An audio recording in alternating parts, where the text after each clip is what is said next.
বছর খুললে বাংলায় বিধানসভা নির্বাচন, বিহারের নির্বাচনের ফলাফলের দিকে তাকিয়েছিল এই বাংলার শাসক বিরোধী নেতারা। এসআইআর করার পর বিহারে বিধানসভা নির্বাচন হয়েছে, তবে দু দফায় নির্বাচন হওয়ার পর আজ সকালে বিহারের জনতার রায় বেরোতেই দেখা গেল বিহার জুড়ে মোদী ঝড়।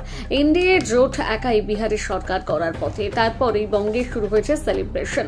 ব্যারাকপুর শিল্পাঞ্চলের বিভিন্ন জায়গায় গেরুয়া আবির মিষ্টিমুখ করে বিহারের জয় সেলিব্রেশন করছে বিজেপির কর্মী সমর্থকেরা। প্রাক্তন সাংসদ অর্জুন সিং এর বাড়ির সামনে বাজি ফাটিয়ে জয়ের আনন্দে মেতেছেন কর্মীরা। ব্যারাকপুরের প্রাক্তন সাংসদ অর্জুন সিং এই বিষয়ে কি বলেছেন শোনাবো।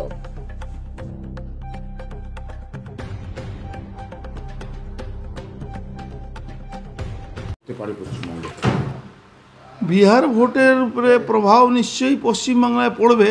মানুষের মধ্যে একটা আবেগ বাড়বে কি না, এই সরকার, পশ্চিমবাংলা সরকারকে মমতা ব্যানার্জি অত্যাচার থেকে আমরা হয়তো মুক্তি পাবো।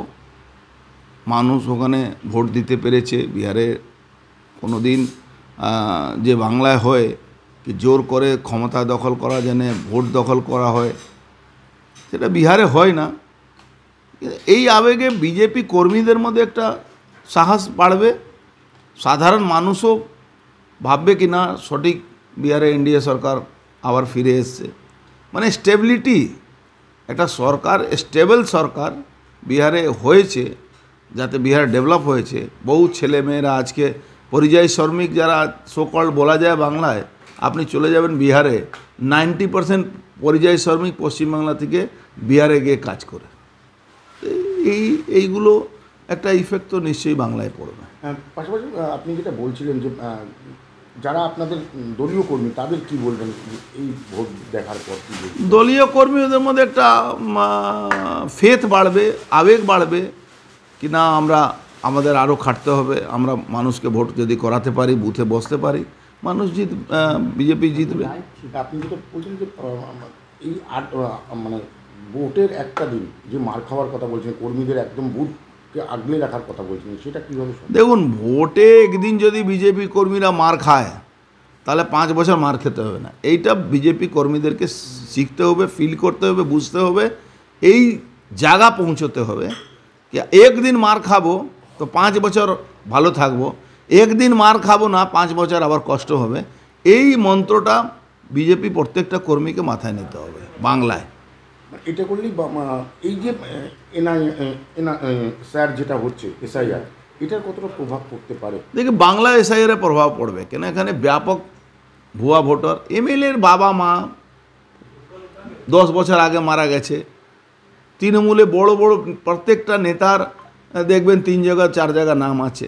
এরকম বাংলা এসআইআরে অনেক ব্যাপক প্রভাব পড়বে। মানে বিহারে তো প্রথম এসআইআর হলো। বিহারে আমার মনে হচ্ছে না, সে বিহারে একটাই হয়েছে, ভোট পার্সেন্টেজ বেড়েছে, বেঁচে থাকা মানুষ ভোটগুলো দিয়েছেন। ওই মানে স্বর্গ থেকে নেবে ভোট দিয়ে যাননি, এটা হওয়া উচিত। দেখুন, বাংলায় তো এসআইআর অনেক আগে শুরু হয়ে গেছে। 1 নেশন 1 রাশন কার্ডের মধ্যে 1 কোটি রাশন কার্ড বাদ হয়েছিল। যে রাশনটা খাচ্ছিল মমতা ব্যানার্জি ভাইপো আর বালু মল্লিকরা মিলে 1 কোটি লোকের রাশনটা বিক্রি করে দিত, সেটা অনেক বাদ হয়েছে। একটা আবেগ নিশ্চিতভাবে বাড়বে। পশ্চিমবাংলা এসআইআরে অনেক ভালো রেজাল্ট আসবে। একটা প্রশ্ন যেটা বলছে, নীতিশ কুমার যেটা ঘোষণা করেছিল মহিলাদের জন্য 10,000 টাকা, সেখানে দেখা গেছে এবার বিহারের ভোটে প্রচুর মহিলা ভোট দিতে গিয়েছে। এর কি কোনো প্রভাব পড়েছে 10,000 টাকা? 10,000 ব্যাপারটা নেয়, মহিলাদের মেন ব্যাপার হয়েছে ওখানে মদ বন্ধ করে না। দেখুন, গরিব মানুষ 500 টাকা 1000 টাকা রোজগার করে বাড়িতে যখন আসে 700 টাকা যদি মদই খেয়ে নিত। এখন তো মদ তো আপনি ধরুন ইললিগাল কেউ মদ যদি কিনতে যায় তো ভয় থাকে, পুলিশ ধরবে, ধরলে এনডিপিএস মতন যেরকম এখানে এনডিপিএস কেস হয়, ওখানে মদ ধরা পড়লে এনডিপিএস কেস, তাহলে বেল হবে না। এই যে ভয়, দেখুন শাসন ভয় দিয়েই চলে। অ্যাডমিনিস্ট্রেশনটাকে একটু ভয়, আইনের ভয়টা যদি না থাকে মানুষ কোনো দিন বাঁচতে পারবে না। পশ্চিমবঙ্গে সেই অ্যাডমিনিস্ট্রেশনকে ভয় পাওয়াটা বন্ধ হয়ে গিয়েছে। পশ্চিমবঙ্গে অ্যাডমিনিস্ট্রেশন কেউ ভয় পায় না, অ্যাডমিনিস্ট্রেশনকে কেউ ভয় পায় না। এখানে পুলিশ মানে দালাল। পুলিশকে টাকা দিলে পুলিশ আপনার বাড়িতে চাকারের কাজ করবে। মানে এদের টাকার লোভ অত বেড়ে গেছে, ভাবছে যা আছে তুলে নাও।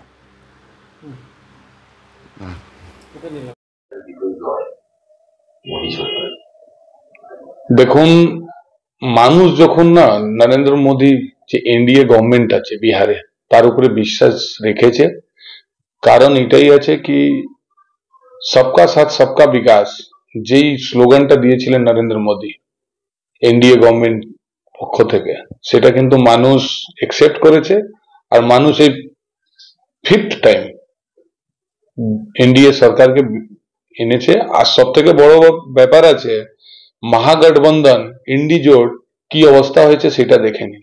একটা ভালো গভর্নমেন্ট কে সাধারণ মানুষ বিহারে সাপোর্ট করেছে এবং ভোট দিয়ে, বিপুল ভোট দিয়ে একটা এরকম গভর্নমেন্ট স্ট্যান্ড করে দিয়েছে আজকে বিহারে কি যেখানে ডবল ইঞ্জিন কি সরকার যেটা বলা হতো সেটা কিন্তু আরো বেশি ভালো কাজ হয়। আগামী দিন বিহারের লোক তার পরিষেবা পাবে। বিহারের ভোটের ব্যাপারে বাংলায় কি করবো? দেখুন, কেন বিহারে ভোট বিহার মতন হয়েছে, বাংলায় ভোট বাংলা মতন হবে। বাংলার উপরে এফেক্ট পড়বে না কেন? মানুষ দেখছে কি বিহারে যেভাবে ডেভেলপমেন্ট হচ্ছে, সেন্ট্রাল এবং স্টেট গভর্নমেন্ট একসাথে কাজ করছে, তার বাংলা যে পরিস্থিতি আছে বাংলা সেই ডেভেলপমেন্টটা হতে পারছে না। এই ডেভেলপমেন্টটা দেখে বাংলার মানুষ কিন্তু বিজেপি কে ভোট দেবে, এই তুষ্টিকরণ সরকারকে ছুঁড়ে ফেলবে আগামী দিন। আর যেই এসআইআর যার বিরোধিতা তৃণমূল কংগ্রেস করছিল, সব থেকে বেশি এসআইআর ক্যাম্প তো এরাই লাগিয়ে কাজ করছে। তো যখন বলেছিল কি এনার নেত্রী বলেছিল এসআইআর করতে দেব না, আর সব থেকে বেশি ক্যাম্প লাগিয়ে এনারা এসআইআর এ কাজ করছে, তার মানে হচ্ছে এনারা ভয় পেয়েছে। এনাদের শেষ 2-4 মাস আছে, করে নিক, তারপরে বুঝবে। বিহারের তো মুখ ছিল, বাংলার তো কোনো বিজেপি এখনো পর্যন্ত দেখা যাচ্ছে। কে বলছে মুখ নেই? বিজেপি কোনোদিন তো মুখ করে না।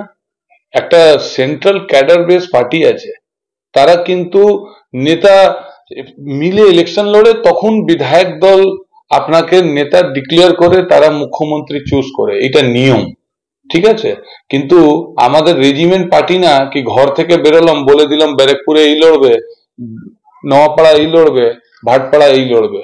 তো এইটা কিন্তু সেন্ট্রাল ক্যাডার বেস পার্টি আছে, তারা জিতা পরে একটা ম্যানিফেস্টো তৈরি হয়, ইলেকশন জিতে জেতা পরে বিধায়করা চুজ করে কে নেতা হবে। আমাদের ওই ঘর থেকে বেরিয়ে বলে দিলাম ফালানা লোক ফালানা লড়বে, ওইটা হয় না।